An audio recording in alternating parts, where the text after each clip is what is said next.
나를 주님 앞에서 쫓아내지 마시며 라는 제목으로 은혜를 나누고자 합니다.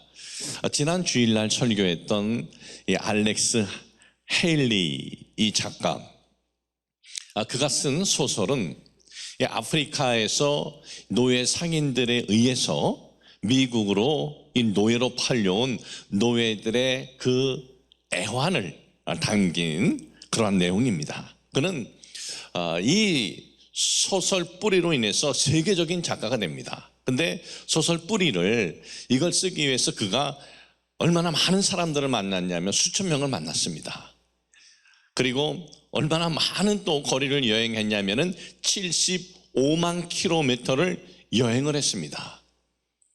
그리고 이 뿌리를 썼는데 이 뿌리는 31개 나라의 언어로 번역이 되었고, 그리고 이 대학교 중퇴자였습니다. 이 알렉스는. 그런데 전 세계에 있는 대학에서들 그가 대학 중퇴였기 때문에 명예대학 졸업장을 주겠다고들 했습니다. 그래서 몇 개의 명예대학 졸업장을 받았냐 하면은 200개 이상을 받았습니다. 이 당대 정말 최고의 작가가 된 겁니다. 뿌리라는 이 책 한 권으로. 이 당대 최고의 작가가 된 이 알렉스 헤일리 사무실에는 언제부턴가 좀 이상한 그림이 하나 거기 걸려져 있었습니다. 그 그림은 이 거북이가 높은 담장 꼭대기에 올라가 있는 그런 그림이었던 겁니다. 사람들은 그 그림을 보면서 도대체 저게 뭐지? 저 이상한 그림 뭐야? 하면서 알렉스에게 물어봅니다. 저 그림의 의미가 뭐요? 그랬더니 그가 이렇게 대답을 합니다. 나는 내가 쓴 이 작품 때문에 스스로 자화자찬하며 교만한 마음이 들 때가 간혹 있습니다. 그럴 때 나는 저 그림을 쳐다봅니다. 저 그림을 보면은 저 담장 꼭대기에 올라간 저 거북이 스스로 저렇게 올라갈 수 있습니까? 올라갈 수 없죠. 누군가가 그 거북이를 들어서 그 꼭대기에 올려주었기 때문에 거기 있게 된 겁니다. 마찬가지로 제가 이렇게 세계적으로 유명한 작가가 된 것은 저 스스로 된 것이 아닙니다. 하나님이 저를 들어서 올려놓았기 때문에 된 것입니다. 마치 누군가가 거북이를 들어서 담장 꼭대기에 올려놓았던 것처럼 말입니다. 하나님이 나를 이렇게 세워주신 것입니다. 그 시대에는요, 인종차별이 아주 공공연했던 시절입니다. 그 미국 사회에서 백인이 아닌 흑인이 참 그토록 성공을 이룬 사례가 첫 사례였습니다. 그렇기 때문에 이 헤일리는 순식간에 미국 흑인들 사회에서는 최고의 영웅이 되었고 미국 현대 소설사의 큰 이정표를 남긴 겁니다. 사실 인간적인 마음이나 생각으로는 참 자기 자신에 대해서 정말 자랑스러워할 만한 위대한 업적을 남긴 겁니다. 세상의 어떤 방식대로라면은 스스로 자화자찬할 수 있을 만큼의 실력과 공로를 인정받은 거예요. 그러나 그는 그 모든 것이 자신의 어떤 탁월함이 아니라 하나님이 나를 들어서 세워놔 주셨다, 이것을 잊지 않으려고 했다는 것입니다. 스스로 교만해지려는 마음이 일어날 때, 스스로 잘난 체 하는 마음이 일어날 때 그 거북이의 그림을 보면서 자신을 돌아보는 시간을 가지게 된 것입니다. 성도 여러분, 겸손이란 단지 겉으로 머리를 숙이고 몸을 낮추는 모습에 있는 것이 아닙니다. 어떤 사람들은 몸을 낮추고 머리를 숙이면서도 속으로는 아주 교활한 계획을 꾸밀 수도 있고, 그리고 교만한 마음을 가질 수가 있는 겁니다.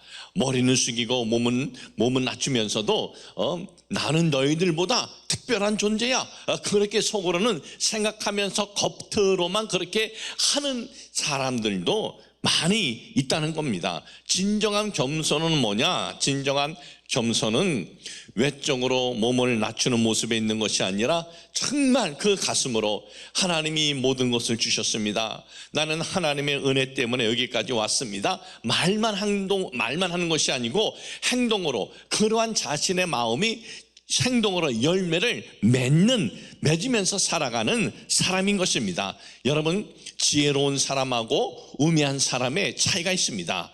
이 우매한 사람은 말만 듣습니다. 무슨 말 하나 말만 듣습니다. 그리고 말이 거기에 기준이 됩니다. 지혜로운 사람은 말만 듣지 않습니다. 말도 듣지만은 그 사람이 살아온 그 과정을 봅니다. 어떻게 살아왔는가를 봅니다. 지금 어떻게 그리고 어떤 열매를 맺느냐를 보는 것입니다. 여러분, 말로는 얼마든지 그럴듯하게 말할 수 있습니다. 그래서 제가 오늘 말씀드리는 것은 모든 것이 하나님의 은혜입니다. 말로만 하는 것이 아니라 삶의 행동으로 나타나야 된다라는 것입니다. 오늘 여러분들에게 읽어드린 이 본문에 있는 말씀은 이 행동으로 자기가 정말 모든 것이 하나님 앞에서 왔다는 것을 행동으로 보여주는 내용이 본문의 말씀입니다. 오늘 본문의 말씀의 배경은 이렇습니다. 선지자 나단이 다윗을 찾아왔습니다. 그리고 다윗에게 이런 얘기를 합니다. 왕이요, 이런 사람이 있습니다. 왕은 어떻게 하겠습니까? 하면서 쭉 이제 말을 예로 듭니다. 어떤 한 성읍에 큰 부자가 있었고요. 그리고 가난한 이가 있었습니다. 큰 부자는 집에 가축들이 굉장히 많았습니다. 근데 가난한 그 집에는 가축이 한 마리밖에 없었습니다. 암양 한 마리였습니다. 이 암양은요, 그 집에서 함께 가족과 뒹굴면서 그렇게 커왔습니다. 어느 날이었습니다. 이 돈 많은 부잣집에 손님이 왔습니다. 그런데 이 부잣집 사람은 그 손님을 자기네 집에 수많은 양이 있음에도 불구하고 그것을 잡아서 대접하지 않고 이 가난한 집에 있는 한 마리의 암양이 있는 이 집에 와서 그 암양을 뺏어가지고 그걸 잡아버렸습니다. 왕이요, 이런 사람 어떻게 하면 좋겠습니까? 나단 선지자가 이렇게 말을 하자 다윗이 분노합니다. 화를 냅니다. 그리고 하나님의 이름을 걸고 맹세합니다. 그런 자는 내가 죽여버리겠다 그랬습니다. 바로 그럴 때 이 나단 선지자가 그 죽일 사람, 그 악한 사람이 누군지 아십니까? 바로 당신입니다. 하나님께서는 일개 목동인 당신을 지금 이스라엘의 왕으로 세워주셨습니다. 일개 목동인 당신을 하나님께서는 지켜주셔서 사울 왕의 칼날에서도 당신은 당하지 않았습니다. 이 지금까지 모든 건 다 하나님께서 당신에게 주신 것인데 당신은 어떻게 하나밖에 없는 우리아의 아내를 빼앗으려고 우리아를 전쟁터에 나가서 죽게 했느냐? 선지자가 다윗의 죄를 지적을 했습니다. 그때 그가 어떻게 행동했습니까? 다윗의 이 행동이 중요하고 다윗의 그 당시에 또 배경이 중요해요. 어떻게 행동했습니까? 그는 그 이야기를 딱 듣자마자 아무도 모르게 내가 진행한 일인데 이거 어떻게 알았지? 나란 선지자 말고 또 다른 사람 아는 사람 있는가? 자, 그러면 이 일을 내가 어떻게 덮어야 할 것인가? 그렇게 계산한 것이 아니었다 이거예요. 다윗은 나단 선지자의 지적을 받고 한 행동이 시편 51편입니다. 여러분, 시편 이 51편 1절로부터 이 마지막 절까지는 다윗의 정말 고백이에요. 하나님이여, 주의 인자를 따라 내게 은혜를 베푸시며 주의 많은 긍휼을 따라 내 죄악을 지어주소서. 이 시편 51편은 다윗의 회개시, 참회의 시입니다. 성경 이 시편에 보면 다윗의 회개시, 참회의 시가 7편이 있습니다. 그 중에 대표적인 것이 시편 51편입니다. 근데 51편에서도 가장 이 핵심, 가장 그 절정이 이 11절이에요. 나를 주 앞에서 쫓아내지 마시옵소서. 주의 성령을 내게서 거두지 마시옵소서. 다윗이 이 선지자 나단으로부터 이 죄를 지적받았을 때, 비밀이 감추기 아무도 모르게 행한 이 죄를 지적받았을 때 그 환경이 또 중요해요. 별 볼 일 없는 환경이 아니었어요. 다윗의 왕권이 가장 강력했습니다. 다윗의 이 권세가 가장 강력했습니다. 나라도 가장 부강했습니다. 돈, 은, 금 넘쳤습니다. 그 주변에서 얼마나 많은 이 적들이 있었는지 모릅니다. 그런데 그 모든 적도 다윗에게 대항할 만한 적은 아무도 없었습니다. 군대 조직이 너무나 잘 되어 있었습니다. 다윗이 직접 전장하러 가지 않아도 됐습니다. 명령만 내리면 알아서 다 처리해버렸습니다. 아주 넓은 영토를 가졌습니다. 그뿐만 아닙니다. 군종들로부터 지지를 받았습니다. 백성들로부터 지지를 받았습니다. 여러분, 지도자의 힘은 어디에서 나옵니까? 군중들의 지지입니다. 백성들로부터 지지를 받았습니다. 그 누구도 다윗을 흔들 수 없는 그런 환경이었습니다. 아니, 하나님도 이건 흔들 수 없다, 그렇게 생각할 정도로 그렇게 지지가 든든했습니다. 그 어느 나라도 그 누구도 다윗을 흔들 수 없는 환경이었습니다. 그런데 다윗은 자신의 그 죄를 지적한 선지자의 그 말을 딱 듣고는 통곡하면서 뭐라고 고백합니까? 나를 주 앞에서 쫓아내지 마시며. 원어의 문자를 보면은요, 주의 면전이에요. 바로 면전. 면전이라는 게 뭡니까? 바로 내 앞에 있는 것이 면전이에요. 나를 이 면전에서 내치지 마십시오. 이것은 나와 하나님과의 관계가 단절되지 않게 하여 주옵소서, 이런 고백이에요. 그리고 주의 성령을 거두지 마시옵소서. 여기서의 성령은 다윗이 사무엘 선지자로부터 이스라엘의 두 번째 기름 부음을 받았을 때 부어줬던 성령을 말씀하고 있습니다. 사무엘상 16장 13절에 보면은 사무엘이 기름 뿔병을 가져다가 그의 형제 중에서 그에게 부었더니 이날 이후로 다윗이 야훼의 영에게 크게 감동이 되니라 그랬어요.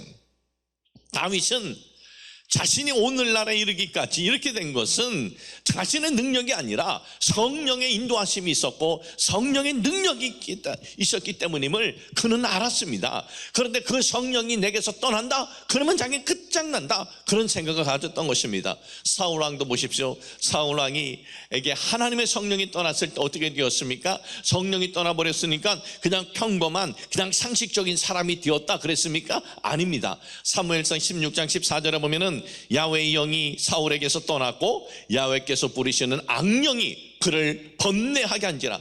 악령에게 사로잡혀 버리는 것, 성령이 떠나버리면, 이처럼 성령이 떠나버리면 이것이 얼마나 큰 저주인가를 알고 있었어요. 그래서 하나님과의 관계가 단절되면 저는 끝입니다. 성령께서 떠나시면 저는 끝입니다. 이런 고백을 한 것입니다. 다윗은 하나님 앞에 이것이 딱 지적되었을 때, 하나님 참 죄송합니다. 그런데 제 왕권은 좀 지켜주세요. 하나님 죄송합니다. 잘못했습니다. 제 명예 그리고 이 제 영광은 잃지 않게 하여 주시옵소서. 그런 것이 아니었습니다. 모든 것보다 하나님과의 관계, 성령 떠나는 것, 이것이 저주임을 알았다라는 것입니다. 왜 이것이 저주입니까? 내가 잘나서, 내가 똑똑해서 이렇게 된 것이 아니라는 것을 늘 그는 인식하면서 살다가 어느 날 자기가 깜빡하는 사이에 이런 잘못을 저질렀기 때문에 다시 돌아온 겁니다. 그래서 하나님께서 주신 이 모든 것들보다 하나님과의 관계가 떨어지지 않게 해 주시옵소서, 성령이 떠나지 않게 하여 주시옵소서, 이렇게 그가 고백을 하고 간절히 외쳤던 것입니다. 사랑하는 여러분, 오늘 우리는 어떻습니까?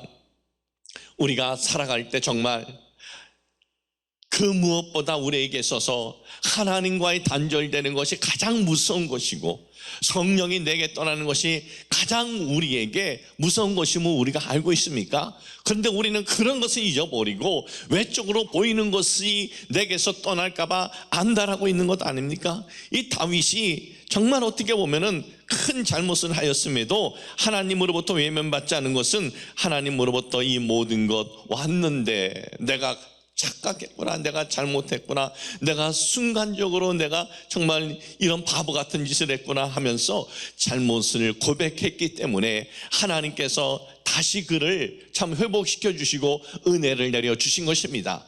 이런 마음을 갖고 사는 사람이 또 있습니다. 요셉입니다. 요셉의 아버지 야곱이 세상을 떠났습니다. 요셉의 아버지가 세상을 떠나자 제일 걱정을 되는 이들이 있었습니다. 요셉의 형제들이었습니다. 아버지가 살아계셨을 때는 아버지를 보고 봐서, 그리고 아버지가 울타리가 되기 때문에 요셉이 우리의 잘못에 대해서 보복을 하지 않았지만 이제 아버지가 떠났으니 요셉이 우리에게 보복을 하지 않으면 어떡할까 아주 걱정이 되었습니다. 그래서 저들은 형제들이 거짓말을 합니다. 요셉에게 아버지가 돌아가시기 전에 명령했습니다. 아버지가 우리들을 요셉이 용서해달라고 명령했습니다. 아버지는 명령한 적이 없습니다.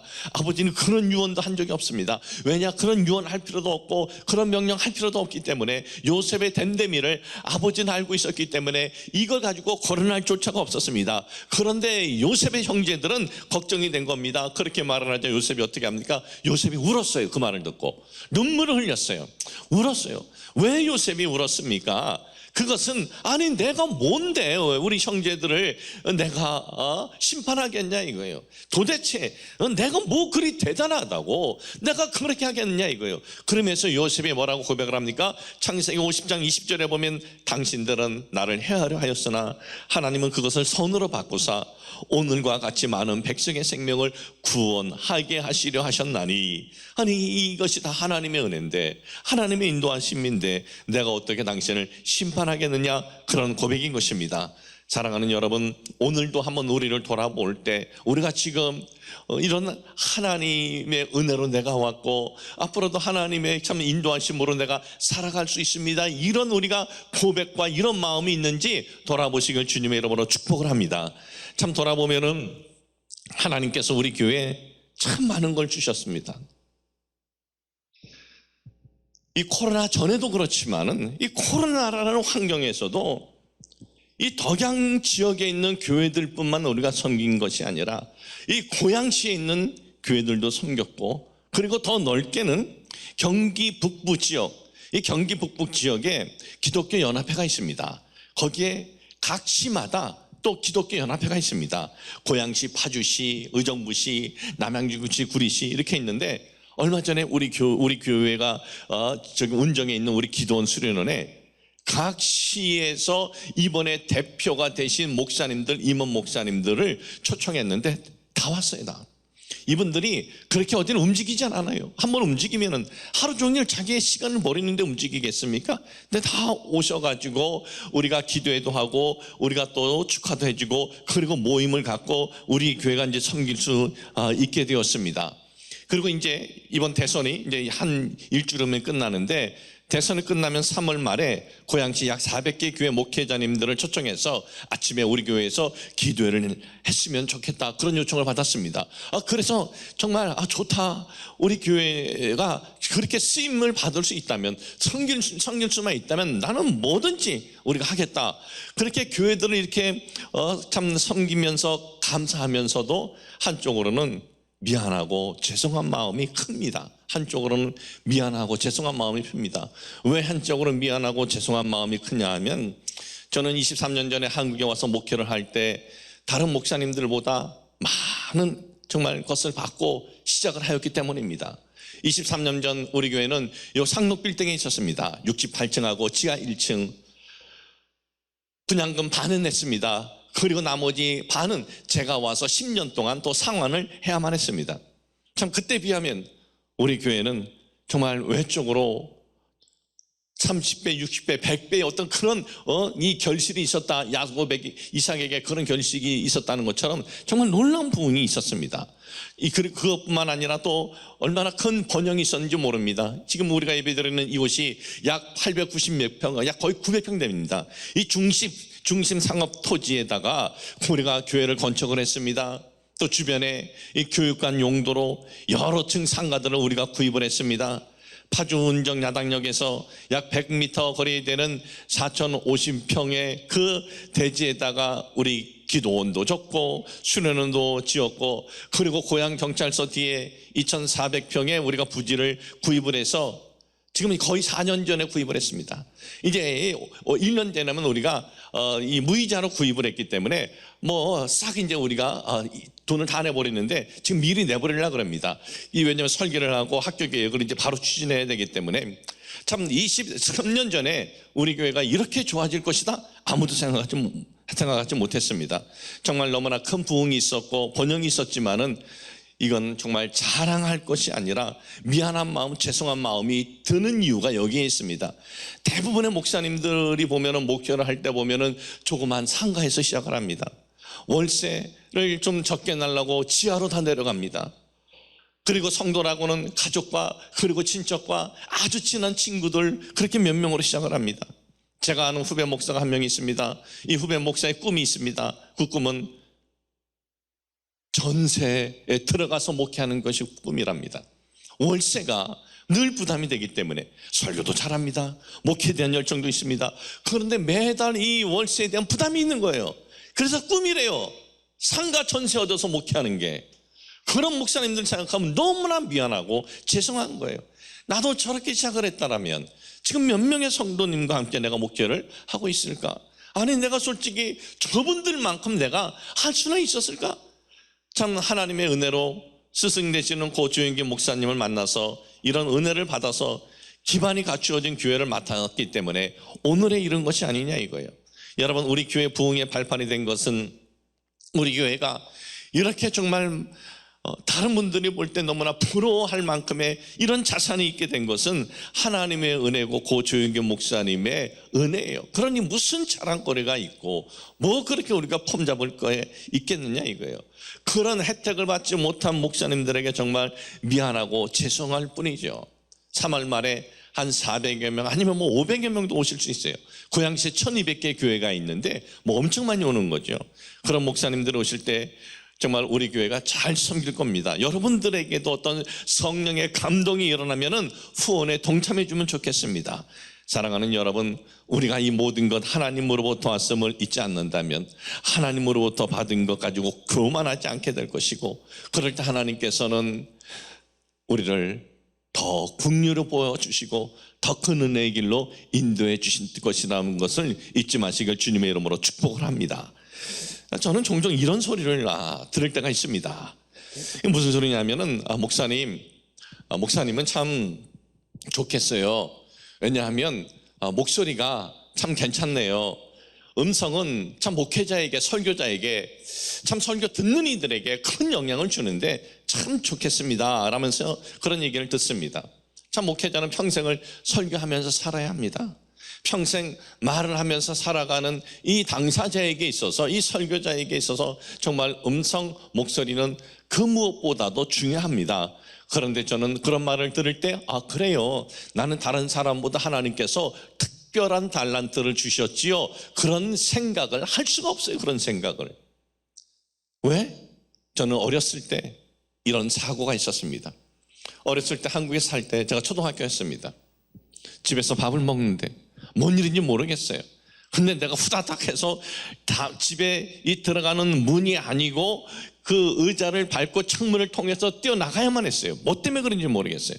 밥을 먹다가 그걸로 뛰어나갔어요. 뛰어나가는데 숟갈을 입에 물었어요. 근데 똑바로 밥을 이렇게 먹고 이렇게 물은 것도 아니고 거꾸로 물고 뛰어내렸는데 자빠졌어요. 그래서 목젖에 이 숟갈이 박혀버렸어요. 목젖이 달랑달랑 하는 거예요. 병원에 갔습니다. 1970년대 우리나라 병원 의술 변변치 않았습니다. 병원에서는 약만 주고 더 이상 할 게 없대요. 그냥 경과만 지켜보자 그래요. 경과? 누가 지켜봅니까? 그 시대 부모님들, 우리 오남매, 제가 큰아들이고 첫남매가 이 큰아들인 제가 초등학생이고 줄줄이 밑에 4명이 더 있는데 그 자식들 먹여 살리느라 먹고 살기 어려운 시절, 부모님은 둘 다 아침에 나가면 저녁에 들어올 때까지 일하던 그 시절, 병이나 신체나 이 신체에 대해서 우매했던 그런 시절, 그 약 먹고 병원에 가본 기억이 없습니다. 그 병에 대해서 우매했던 부모님들이 무슨 입을 보면서 확인해 본 적도 없어요. 저는 지금까지 어떻게 해서 이 목젖이 다시 붙었는지 모르겠습니다. 이런 일을 겪은 제가 목소리 좋다고 음성 좋다는 소리를 들을 때 내가 다른 사람들이 없는 하나님의 특별한 은혜를 줬다, 그렇게 내가 말할 수 있겠습니까? 아닙니다. 설교자가 된 것만 해도 감사할 뿐입니다. 여러분, 우리의 삶을 오늘 이렇게 예배드리면서 한번 돌아보세요. 저는 거의 종종 이렇게 기도하다가 또는 말씀 묵상하다 돌아봐요. 내 삶의 위험한 순간들 이렇게 생각해봐요. 그러면 정말 깜짝 놀랄 위험한 상황들이 있었어요. 그때 내가 어떻게 이걸 벗어났을까? 그때 어떻게 내가 이걸 피해갔을까? 생각만 해도 끔찍해요. 배를 타고 우리 국경 지역에 살 때, 아르헨티나 국경 지역 살 때 비 오면은 길이 막히기 때문에 배를 타고 20시간 아순시온 수도로 옵니다. 그 배가 무슨 배입니까? 일반 배가 아니에요. 그냥 쭉 옆에 떨어지면은 뭐 받침대도 없는 데인데 그 옆에 누워가지고 잠을 자다가 내가 그 바다로, 강으로 안 떨어진 것도 보면 어떻게 한 번도 안 떨어졌을까? 이게 어떻게 그때 내가 그런 상황에서도 그런 위험에서 내가 위험에 처하지 않았을까? 이런 것들을 쭉 들어보니까 이게 너무나 많은 거예요. 바로 그럴 때 하나님께서 보이지 않는 어떤 강력한 분이 나를 지키셨구나, 나를 보호해 주셨구나. 그리고 우리가 어떤 그 위험한 순간뿐만 아니라 어떤 나의 잘못된 판단으로 인해서 내가 정말 크게 잘못될 수도 있는데 그 잘못된 판단이 크게 잘못되지 않고 조금 잘못된 것으로 끝나는 것도 한두 번이 아니더라고요. 이렇게 돌아볼 때 그 당시 그게 누가 나를 보호해 주시고 누가 나를 지켜주셨습니까? 하나님이십니다. 그러니 모든 것 하나님의 은혜였음을 고백을 안 할 수가 없는 거예요. 오늘 여러분들도 한번 우리가 기도하면서 한번 생각해 보세요. 여러분들의 그런 일 없었나요? 아니에요. 다 있었어요. 전능하신 분은 다 우리를 그런 순간순간 지켜주시기 때문에, 그러면 오늘의 우리의 이 존재는 누구 덕분이에요? 하나님 덕분이에요. 앞으로도 그분 도움 없으면 우리는 아무것도 아닌 겁니다.